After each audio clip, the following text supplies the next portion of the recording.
Hi, my name's Connor Peth. I'm a sophomore psychology major from St. Louis, Missouri, and I'm gay. I had always kind of known about myself that I was different from everybody else, or well, from most people. And I noticed that in grade school even. I never really had a lot of guy friends. I'd always hang out with the girls more because that's, I don't know. Um, and I was never into sports or anything like that. I was like always into school, into like um, more so like music and art and that kind of thing. And like talking was what I did at recess. I didn't play football.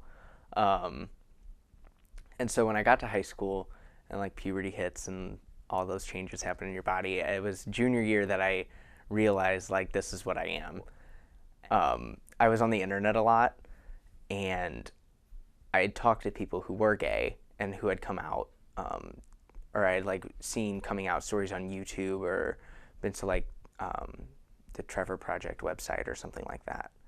Um, and I looked at it, and I'd been to the Human Rights Campaign website, like all these resources that I had, and I just kind of realized that it's okay. I kept that to myself for a while because I wasn't exactly comfortable with it, and that's a long path of acceptance to like figure that out about yourself and to like be okay with it and love who you are even though it's different than what I'd been told.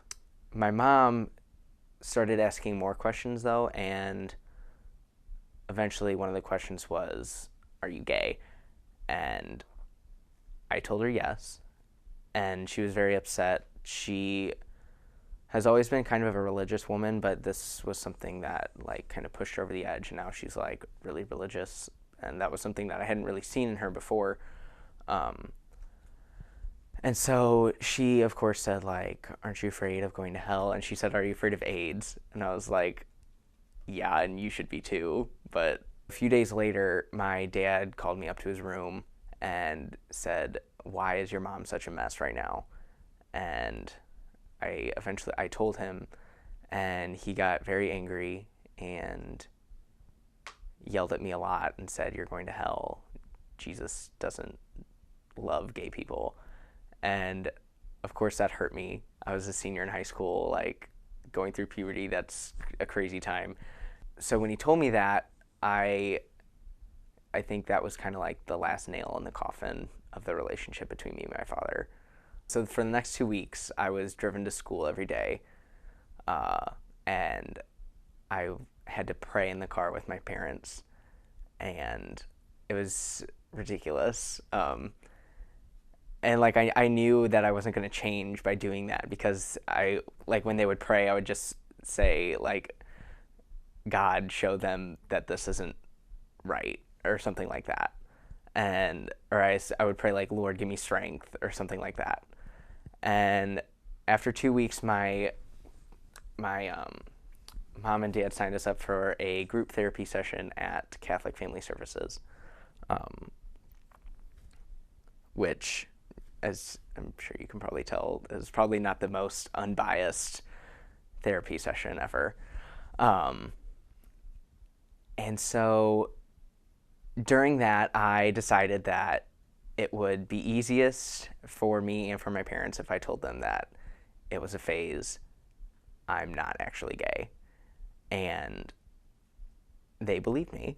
I am Catholic. I'm practicing Catholic. And even though the church officially says like homosexuality is a sin, I don't think it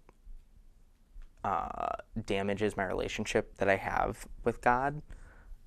Um, I think if anything, coming out has made my relationship with God stronger, because I'm not like trying to deny who He made me as, and I'm like accepting myself as a full person and like loving everything about myself. And when you do that, I think it glorifies God.